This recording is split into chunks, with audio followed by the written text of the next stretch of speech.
নমস্কার সম্মানীয় দর্শক বন্ধুরা, অ্যাস্ট্রো টার্গেট ইউটিউব চ্যানেলে আপনাদের প্রত্যেককে আন্তরিক শুভেচ্ছা জানাই। ৫৪ বছর পর আবারও ৮ই এপ্রিল ২০২৪ বছরের প্রথম সূর্যগ্রহণ হতে চলেছে। আর এই সূর্যগ্রহণের ফলে যে ৬টি রাশির নাম আমি এই ভিডিওতে জানাতে চলেছি, সেই ৬ রাশির জাতক বা জাতিকাদের অভূতপূর্ব পরিবর্তন ঘটতে চলেছে। কোন কোন ক্ষেত্রে কি কি পরিবর্তন ঘটতে চলেছে সে সম্পর্কে আমি আপনাদেরকে অবগত করতে চলেছি। দেখুন, এই যে ৮ই এপ্রিল বছরের প্রথম যে সূর্যগ্রহণ হতে চলেছে, তার শুভ প্রভাব এই ৬টি রাশির উপর পড়তে চলেছে। নেক্সট ভিডিওতে আমি কয়েকটি রাশির নাম বলবো, যে রাশিগুলিকে সাবধান থাকতে হবে। সেটি নেক্সট পার্টে আরেকটি ভিডিও আপলোড হবে আমার চ্যানেলে। তাই ভিডিওটির সঙ্গে জুড়ে থাকুন এবং যারা চ্যানেলে নতুন রয়েছেন তারা অবশ্যই চ্যানেলটিকে সাবস্ক্রাইব করে পাশের বেল আইকনটিকে প্রেস করে দিন। দেখুন, গ্রহণ মানেই যে সবসময় খারাপ তাও নয়, আবার গ্রহণ মানেই যে সবসময় ভালো তাও নয়।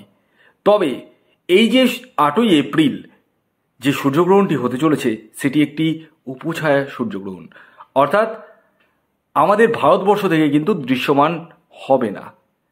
তবে একটি কথা বলি, যতই দৃশ্যমান হোক আর না হোক না কেন, আপনাদেরকে অনেক কিছু কিন্তু মানতে হবে।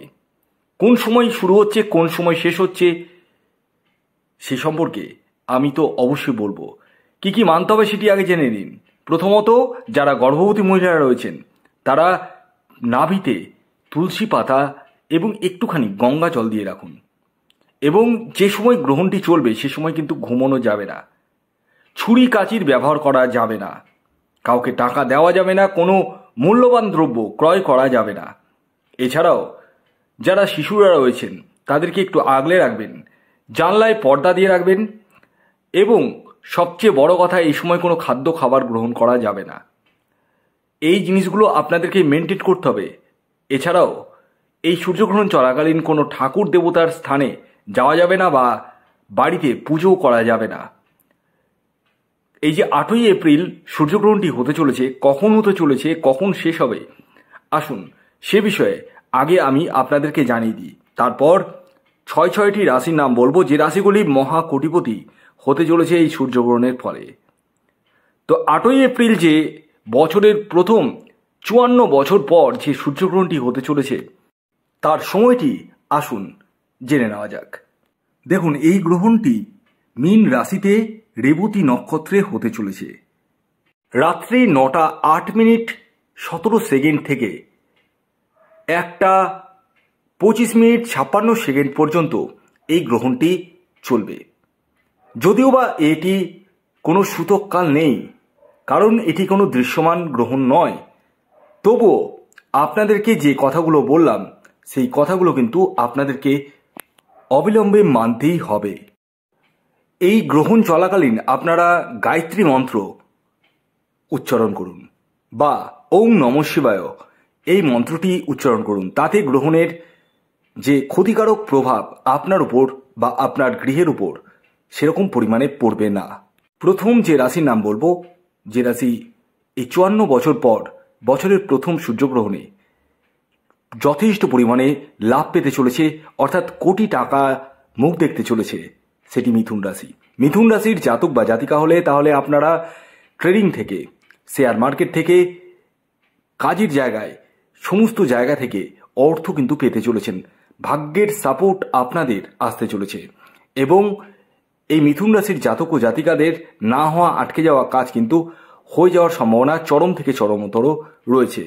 মনের স্বাদ, মনের বাসনা আপনারা অনেকাংশেই মিটিয়ে ফেলতে চলেছেন। আর এই গ্রহণ চলাকালীন আপনারা কি কি করবেন তা অলরেডি বলে দিয়েছি, সেগুলো কিন্তু আপনাদেরকে অবিলম্বে মানতে হবে। দ্বিতীয় যে রাশির নাম বলবো সেটি ধনুরাশি। ধনুরাশির জাতক বা জাতিকা আপনি হলে এই ৫৪ বছর পর যে বছরের প্রথম সূর্যগ্রহণ হতে চলেছে ৮ই এপ্রিল, তার ফলে আপনাদের জীবনেও অভূতপূর্ব পরিবর্তন ঘটতে চলেছে। ভাগ্যের সাপোর্টের দ্বারা আপনারা যে কোনো কাজ করে ফেলতে চলেছেন। অজানা সূত্র থেকে অর্থ আসার সম্ভাবনা রয়েছে এবং আটকে যাওয়া অর্থ আপনারা ফেরত পেতে চলেছেন। চাকুরি, ব্যবসা বা সেলফ প্রফেশনে প্রচুর পরিমাণে অর্থ ইনকাম করতে চলেছেন। যারা ট্রেডিং, শেয়ার মার্কেটে টাকা ইনভেস্ট করছেন তাদের ক্ষেত্রে কিন্তু যথেষ্ট পরিমাণ লাভবানজনক হতে চলেছে। এর পরবর্তী 3 নম্বর যে রাশির নাম বলবো, মেষ রাশি। হ্যাঁ, মেষ রাশির জাতক বা জাতিকা হলে এই সূর্যগ্রহণের ফলে আপনারাও কিন্তু বেনিফিটেড হতে চলেছেন। অর্থাৎ আপনাদের ডুবে যাওয়া, আটকে যাওয়া টাকা আসতে চলেছে, ভাগ্যের সাপোর্ট পেতে চলেছেন এবং নতুন নতুন সুযোগ আসতে চলেছে। চাকুরি, ব্যবসা বা সেলফ প্রফেশনের সাথে যারা যুক্ত রয়েছেন তাদের ক্ষেত্রে যথেষ্ট পরিমাণে অভূতপূর্ব পরিবর্তন ঘটতে চলেছে। আকস্মিক অর্থপ্রাপ্তির জায়গাটাও কিন্তু মেষ রাশির ক্ষেত্রে প্রবল পরিমাণে দেখতে পাওয়া যাচ্ছে। এর পরবর্তী 4 নম্বর যে রাশির নাম বলবো সেটি বৃষ রাশি। বৃষ রাশির ক্ষেত্রেও কিন্তু এই যে সূর্যগ্রহণ বছরের প্রথম হতে চলেছে 8 এপ্রিল, তার ফলে আপনাদের জীবনেও অভূতপূর্ব পরিবর্তন ঘটতে চলেছে।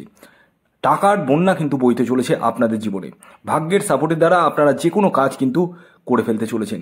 মনের স্বাদ, মনের বাসনা আপনারা মিটিয়ে ফেলতে চলেছেন। পাশাপাশি আপনাদের জীবনে নতুন নতুন সুযোগ হয়ে উঠতে চলেছে।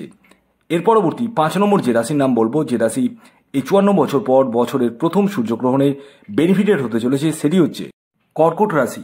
হ্যাঁ, কর্কট রাশির জাতক বা জাতিকা আপনি হলে এই 54 বছর পর যে বছরের প্রথম সূর্যগ্রহণ হতে চলেছে তার বেনিফিট আপনারা কিন্তু পেতে চলেছেন। অর্থাৎ আপনাদের জীবনে ভাগ্যের সাপোর্ট আসতে চলেছেন, নতুন নতুন কাজের সুযোগ আসতে চলেছে, 2 হাত ভরে কিন্তু অর্থ ইনকাম করতে চলেছেন। পাশাপাশি আকস্মিক অর্থপ্রাপ্তির জায়গাটা কিন্তু প্রবল পরিমাণে দেখতে পাওয়া যাচ্ছে কর্কট রাশির জাতক ও জাতিকার ক্ষেত্রে। এর পরবর্তী শেষ যে রাশির নাম বলবো সেটি সিংহ রাশি। সিংহ রাশির জাতক বা জাতিকা আপনি হলে 54 বছর পর যে বছরের প্রথম সূর্যগ্রহণ হতে চলেছে তার ফলে আপনাদের জীবনে অভূতপূর্ব পরিবর্তন ঘটতে চলেছে। ভাগ্যের সাপোর্টের দ্বারা আপনারা যে কোনো কাজ কিন্তু করে ফেলতে চলেছেন এবং মনের স্বাদ, মনের বাসনা মিটিয়ে ফেলতে চলেছেন। এছাড়াও এই সূর্যগ্রহণের ফলে আপনাদের দাম্পত্য সুখ এবং বৈবাহিক জীবনের সুখ কিন্তু আসতে চলেছে। পাশাপাশি সন্তান প্রাপ্তির জায়গাটাও কিন্তু পূর্ণ মাত্রায় আপনাদের দেখতে পাওয়া যাচ্ছে। তবে এই সূর্যগ্রহণ চলাকালীন কি কি করতে হবে, কি কি মানতে হবে, সমস্তটাই আমি বলে দিয়েছি। সেগুলো কিন্তু আপনাদেরকে মানতে হবে এবং মেনে চলতে হবে, তাতেই কিন্তু আপনাদের মঙ্গল। ভিডিওটি কেমন লাগলো অবশ্যই জানান। যদি ভিডিওটি ভালো লাগে অবশ্যই লাইক করে দিন, শেয়ার করে দিন। সাবস্ক্রাইব না করে থাকলে সাবস্ক্রাইব করে পাশের বেল আইকনটিকে প্রেস করে দিন। ধন্যবাদ।